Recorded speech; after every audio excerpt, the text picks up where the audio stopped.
On ESPN for you tonight. 5 straight 30-point games, best stretch of his career, and he'll be mic'd up for us tonight as we're counting it down to the Sixers and the Hawks on ESPN right now. Welcome to NBA Countdown, presented by Mountain Dew. Welcome to NBA Countdown, our brand new digs at the Seaport, brought to you by Chase. That's Stephen A. That's Michael Wilbon. That's Jalen. I'm Greeny, and we are jam-packed. Our opening tip tonight is an easy one. The Phoenix Suns are the hottest team in basketball. They've won 18 straight, heading into their rematch with Golden State, which we will have for you in our nightcap this evening. Phoenix beat the Warriors Tuesday night, holding Steph Curry to just 12 points on just 4 of 21 shooting. And so, Michael Wilbon, the question in advance of this game tonight is this. Until and unless Klay Thompson comes back and looks great, or Kyrie Irving comes back and looks great, are the Phoenix Suns the best team in basketball? Is that a trick question?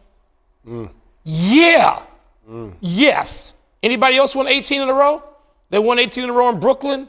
They won 18 in a row in the world's most famous arena. They won 18 in a row out in where you got the Sunshine Boys playing in L.A. No, the Phoenix Suns are the best team. You got Chris Paul doing some of his best work, leading the league in assists at more than 10 a game. You got Devin Booker, until this hammy, playing his usual now all-star level plus self, an Olympian, playing at the best level. You got role players. You got Mikal Bridges, who has now become a defensive ace. I'm not saying he's Draymond Green yet, but you'd like to have him. I bet you Draymond wouldn't turn his defense away. The Phoenix Suns, while it's not popular, they just went into Brooklyn and popped the Nets. So I don't want to hear about the Nets. They're the best team in the league. The best team in the league. I just like that he took a shot at Stephen A. and he was like, this ain't the world's most famous arena. Yes. They only 500. I agree with you, though. The Phoenix Suns are the best team in basketball because of the things you mentioned, but also DeAndre Ayton. We just saw Trae Young, how he's played. He got paid. Luka Doncic, how he's playing. He got paid. They didn't take care of DeAndre Ayton just yet. Right. He wants to get his money. He's been dominant. And in today's league where teams switch so very easy, he's found a way to compress his game, not shoot 18-footers, not shoot threes, punish little guys in the paint. And that's what he's doing. So right now, yes, the Phoenix Suns, Stephen A. Smith, are the best team in basketball. I got y'all. Both of y'all should be ashamed of yourself. Should be ashamed of yourself. Somebody got to tell the truth, okay? Here's the deal, y'all. Yeah, you right. They the only team with an 18-game winning streak. They ain't the only team with only 3 losses on the season. That would happen to be the other team, the Golden State Warriors. Excuse me. They played this year. Are they playing tonight? Do we got a game that we wait for tonight? What's the second game of the game? What's the encore tonight? You understand what I'm saying? All I'm trying to say to you is this. Okay, you want to say it at this particular moment in time. I can sit up there and say, I might have a different answer at 1 o'clock. Well, you might have a different answer at 1 o'clock, okay, this morning in about 5 and 6 hours, all right? Want to hear all of that? When coming into Tuesday night, we watched Steph Curry. We didn't just say league MVP. We called him the best in the world. Right. We looked at Jordan Poole, like 18 points in the fourth quarter. We said, okay, he got quiet a little bit there after that, but we see what he was doing. Then we hear Steve Kerr say, with no resistance, that Draymond Green might be the best defensive player in the world right now. The way that he's been playing, we can't ignore that. I'm looking at Toscano Anderson. I'm looking at Andrew Wiggins, who, by the way, was hurt for the game Tuesday night. I'm looking at him. I'm looking at Peyton Jr. I'm looking at the crew of dudes that have perimeter shots. They move without the basketball. They're an elite defensive team. Anything that you could say about the Phoenix Suns, I could sit up there and say. They lost to the Suns without Booker. So what? So what? They lost to the Suns without and they might have lost with them too. But in the end, you had a game, even if Devin Booker had gotten hurt and Phoenix had won Tuesday night, we still would have been sitting here tonight and saying, okay, let's see what happens. Because we ain't going to anticipate we're going to see a back-to-back performance from Steph Curry like that. Playing against the Suns reminded me of why the Golden State Warriors need Klay Thompson to be himself. They can't beat Phoenix without Klay Thompson. So you go too far. You go too far. I'm trying to tell you. You go too far. Mikal Bridges, campaign, these young fellas that they developed within their roster, they didn't beat the Warriors didn't lose because Anderson didn't play the other day. They lost because the Suns are better. That's why they lost. Tuesday night. Yes, that's why they lost. It's going to be the case tonight. You know who agrees with Stephen A. Smith? Vegas agrees with Stephen A. Smith. The Suns are a 7-point underdog tonight. This is the first time a team on a win streak of 18 games is an underdog in the last 30 years. The Warriors can't afford, even this early in the season, to lose 2 games to the Phoenix Suns, where Booker doesn't play a game and a half. The Warriors will win. Dude, we're agreeing. They're going to play the Warriors with some urgency tonight, and Steph Curry's not going to go 4 for 21, and they should win this game. Win well, you're saying the that, game. and I'm saying the Warriors is going to respond because they feel they're the best team in basketball. Yes. They lost Tuesday night, and they're going to come back. I agree. The Warriors win tonight, but how about this? Draymond Green, I believe, is going to be the first player in the history of the NBA to make the All-Star team, and deservedly so, averaging all singles. Listen, we'll see what winds up happening. That's how dominant he's been. Don't this give year this game to Golden State quite so quickly tonight. The Suns are coming to play ball tonight. We'll see what winds up happening. In the meantime, we got the first game. Phoenix and Atlanta should be a good one, and Tyrese Maxey getting set to go. He's increased his scoring average by 9.5 points from last year. That is the largest increase in the NBA. What do you expect to see in our game tonight? We'll think the Sixers and Hawks can make over 30 free throws combined tonight. Test your NBA knowledge with questions like that and more with DraftKings free function determined that he violated its code of workplace conduct. Portland promoting Director of Player Personnel Joe Cronin to interim general manager. Woj is here with the insight. Woj, what does this mean for the Portland organization? Greeny, so much over the last several months, and really in this last month, from the beginning of this investigation, it is headed toward this moment of truth with Portland next summer. Do they give Damian Lillard a 2-year, $107 million Supermax extension? He'll turn 32 in July, and you're talking about paying Dame Lillard $55 million at 35, 36 years old. And how they conduct this search in Portland, does this organization decide that they're going to continue to build around Dame Lillard? Are they going to empower a general manager to come in and make a decision about what's best for that organization moving forward? You can trade Dame Lillard and get a lot for him now. You will not be able to get a lot for him at that kind of advanced age with that kind of contract. He's wanted that Supermax deal. That's a big part of this. And will those around Dame Lillard, will they have influence in this search and make sure that a general manager or an executive gets in there who's going to oblige and give that Supermax contract?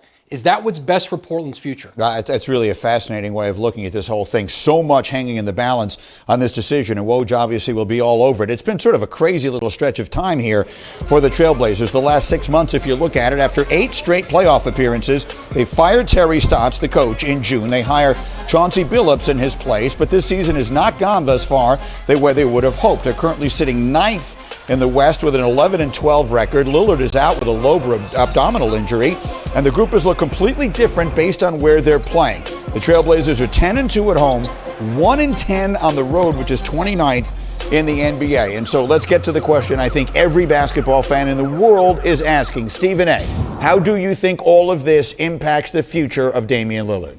If Damian Lillard doesn't want to stay, and he does want to stay in Portland. He'd write, if you talk to him, his whole thing is, I want to be here. This is where I want to be. This is where I want to retire. The only thing that would really, really tickle him and make him entertain wanting to leave Portland, believe it or not, is going to the New York Knicks. There are people in his camp that would like to convince him to give Philadelphia stronger consideration. But when he thinks about the New York Knicks, he thinks about going to the top market in the country, thinks about, obviously, marketability. He might be thinking about that, but his team might be thinking about that. But Damian Lillard knows that if he were in the Mecca, it would be far easier for him to recruit teammates to want to come and play with him as opposed to him being in the Pacific Northwest. The New York Knicks would be his number one preference. Not the Lakers, not the Brooklyn Nets, not the Philadelphia 76ers. But do the New York Knicks have something I want if I'm Portland? Exactly. Enough. That's the problem. And that becomes the problem. While you know Philadelphia has something that if you are Portland, you want. And Ben Simmons is the centerpiece of that whole deal. So Stephen A., and I like that about Damian Lillard, that there is that loyalty, there is that connection with community. People talk about that stuff all the time. They often don't mean it. Dame Lillard, as we all know from talking to him, means it. But if I'm Philadelphia, man, I'm burning up the line. At some point, the Sixers have to do something about this Ben Simmons situation, and the season's moving on. So rekindle the conversation. In the meantime, Jalen, what are the Knicks if they could find a way to get Damian Lillard? I don't think the Knicks necessarily have the assets to get Dame Lillard. Like, y'all call me, I'm sending y'all the voicemail.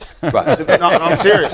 Like, the Knicks are 500 right now. Right. Like, I know we're excited about them being relevant, but they are 500. Right. They don't have the assets to get Dame. I hate this for Chauncey Billups, too. because I believe he has the potential of a Monty Williams, of a Ty Lue as a head coach. But when you now lose your GM, to me, it's time to blow it up. And it's not because of Dame or CJ.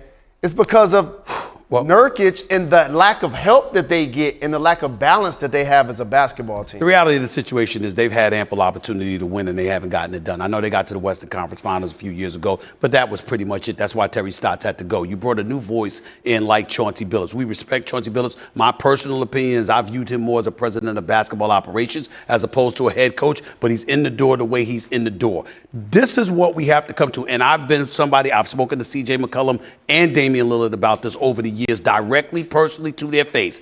I don't believe they're ever winning together.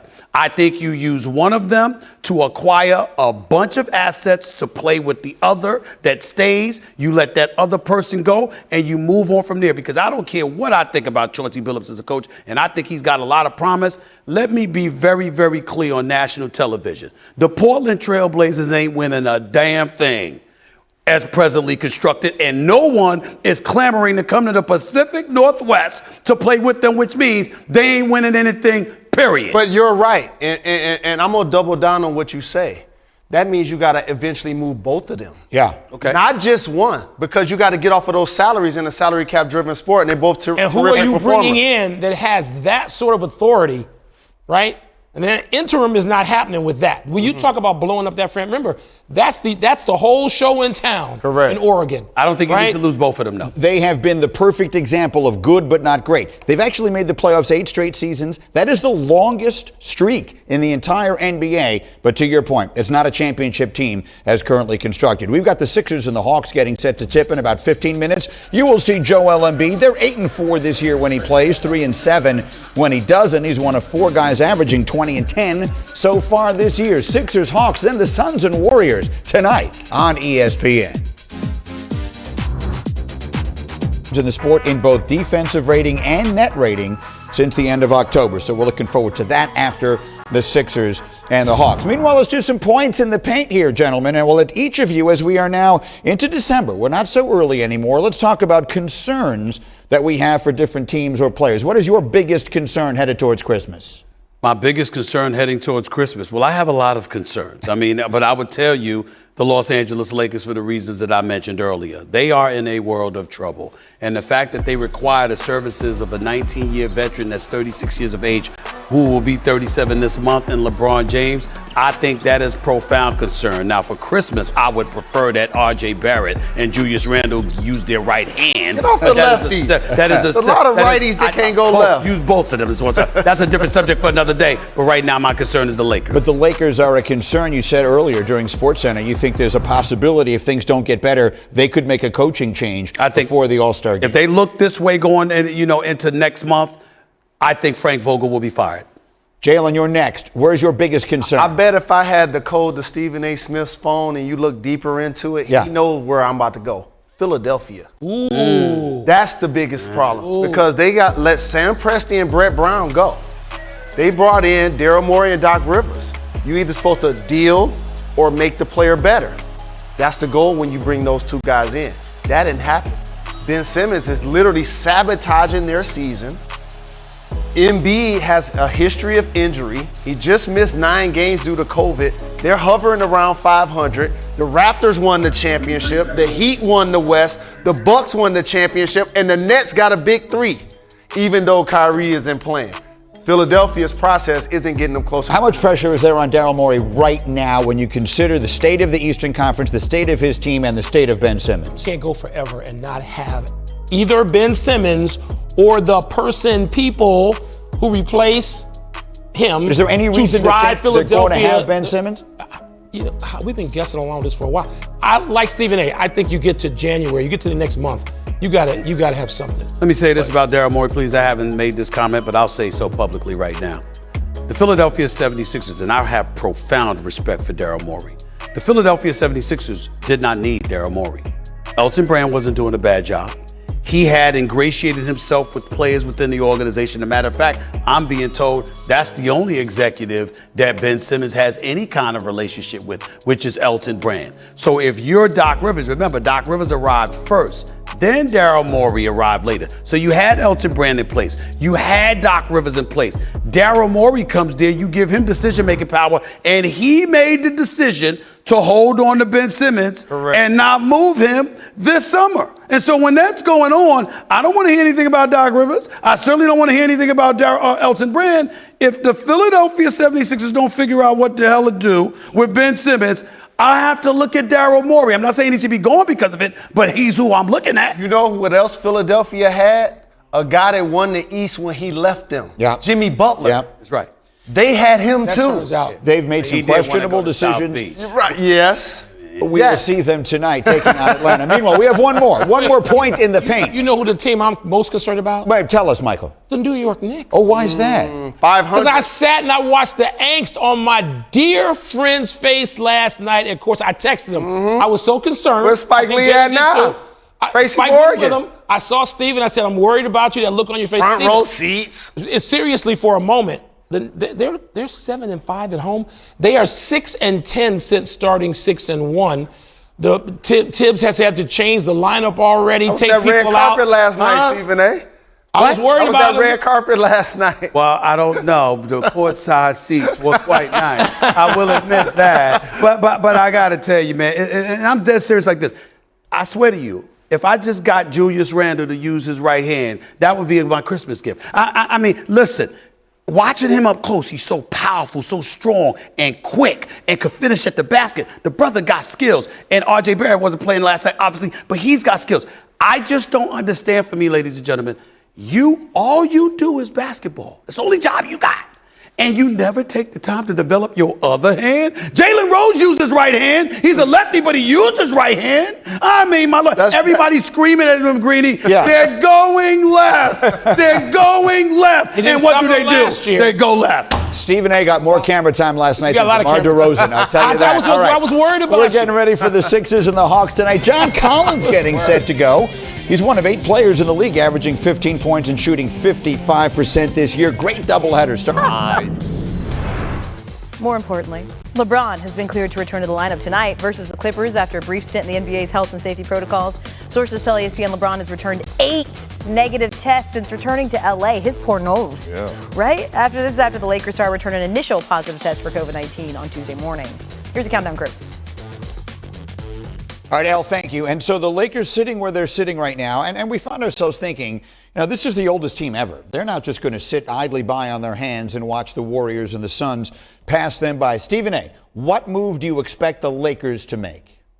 I expect the Lakers to fire Frank Vogel. Wow. Man. I am not advocating it Right, for sure. by any stretch of the imagination. I like Frank Vogel. Frank Vogel has been a top-notch defensive mind in the NBA. I think that he's a champion with the Los Angeles Lakers. He's already delivered that, and I think he deserves the opportunity to continue going forward. But these are the Lakers. This is Tinseltown. We're looking at LeBron James, 36, ain't getting any younger. We're looking at Russell Westbrook, 32, ain't getting any younger. We're looking at Anthony Davis. We've got questions about chemistry. We've got questions about commitment and dedication.